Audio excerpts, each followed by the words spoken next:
प्यारे विद्यार्थियों, स्वागत है आप सभी का आपके अपने चैनल हिंदी और इतोस विद्यार्थी में। जैसा कि हम सभी जानते हैं कि 14 सितंबर को हिंदी दिवस मनाया जाता है।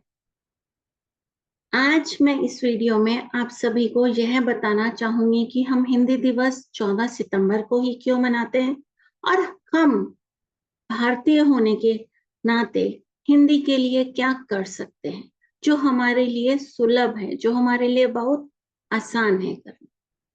तो 14 सितंबर को हिंदी दिवस इसलिए मनाया जाता है क्योंकि 14 सितंबर 1949 1949 को हिंदी, जो कि देवनागरी लिपि में लिखी जाती है, इसे भारत के संविधान में आधिकारिक भाषा के रूप में अपनाया गया था। आधिकारिक भाषा के रूप में अपनाया गया था।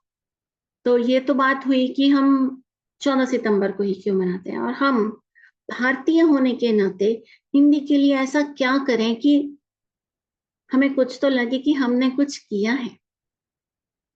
तो हमें छोटे छोटे से काम करने हैं। बस हमें एक तो कोशिश करनी है, प्रयास करना है कि हम हिंदी को ठीक से पढ़ें, हम उसे लिखें, उसे समझें।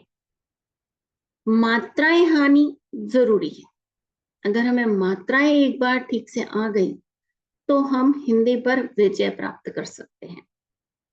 और मात्राओं पर विजय प्राप्त करने के लिए आपको पढ़ना पड़ेगा, लिखना पड़ेगा, सुनना पड़ेगा, देखना भी पड़ेगा। तो इसीलिए मेरी आप सभी से विनती है कि आप हिंदी के लिए छोटे छोटे काम कीजिए। समाचार पत्र पढ़िए, अपनी पुस्तकों को ठीक से पढ़िए, जो नए शब्द आप सीखते हैं उन्हें समझने की कोशिश कीजिए।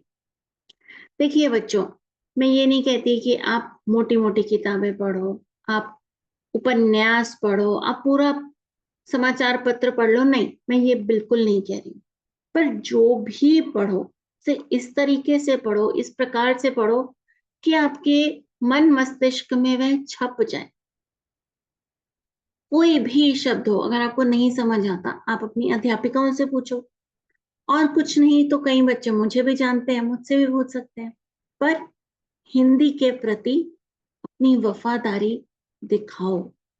हम भारतीय हैं, भारत के रहने वाले हैं, तो इसीलिए हमें भारत की भाषा, हिंदी भाषा का ज्ञान उतना ही आवश्यक है जितना हमारे लिए सांस लेना आवश्यक।